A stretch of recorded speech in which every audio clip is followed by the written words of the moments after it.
Hey guys, Akil here with the follow-up on yesterday or this weekend's video on the euro dollar. Now that we have more progress, let me erase some of the notes. This is from a training session this morning. But if you didn't see the previous video, remember that price action was coming to a decision point, this structure zone right here. And what we were doing was we were waiting to see how price action reacted at that level. Again, my philosophy on trading is we're not just reckless predictors. We want to be predictive in our analysis, reactive with our execution, meaning that we want to make prediction on if this happens, then I'll do this, or if that happens, then I'll do that.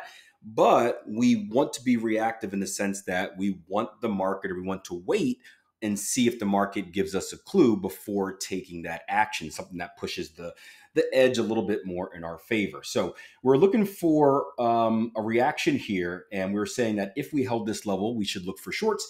If we violate that level, we should look for longs. And as you can see here in the daily, we are currently having a strong euro day, weak dollar day, and we are violating that level to the upside. Here on the 4-hour is where we're looking for the opportunity. And by we, I mean me. So initially what happened is we came up to this zone, right? These two little candlesticks, these wicks right here.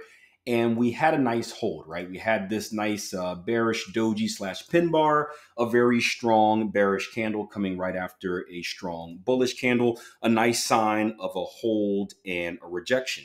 However, we never got the follow through. Now, there are many ways to look for follow through. Something that myself and a lot of the traders I work with look for is something called a lower low, lower close, where we want to see the very next candle violate the lows of that important candle. And you can see we did get a doji here, which is a sign of indecision, but that's not a sign for reversal. That's more of a pause and that the markets are having a think.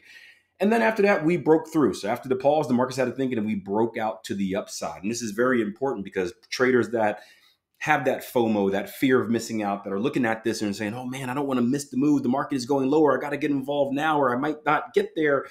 This is where you get in trouble. And then you do all types of other stuff and it snowballs into a lot of trading mistakes which ultimately end in you blowing your account. So rather, we got the higher high, higher close. And this is where we switch our analysis, right? I did a podcast. I didn't put it out yet, but it's going to be talking about kind of like 51 great rules of trading. And one of them is don't get married to your position, meaning that just because you were looking short and you're geared up for shorts and you were ready for shorts and you were expecting shorts and you didn't get shorts, doesn't mean that you need to continue to look for shorts, right? The market's going to do whatever the hell the market wants to do, and we need to be able to adjust as traders. So what we do is we reassess the situation, right? We got a higher high, higher close.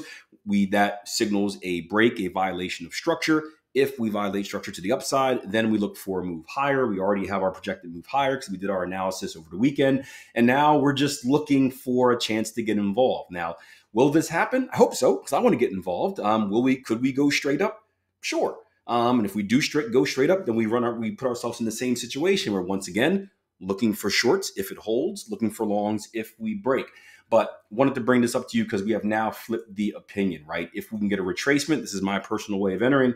If we can get a retracement back into previous structure resistance, which should now act as support, I'm going to look for longs heading up to this level. If we go straight up to this level and I don't get a chance to get there, well, I don't get a chance to get there. I don't lose any money by not being in a trade. Then I'll do the exact same thing and look for potential shorts in that area. And the cycle continues each and every day in the market for the last 18 years. So hope this update was helpful. If you have any questions or comments, leave them below as usual. Hit that like button before you go and make sure you subscribe or whatever you need to do to follow me because I love doing videos. I love helping traders. And if you're someone that needs help or just wants a little daily trading boost, hey, follow me.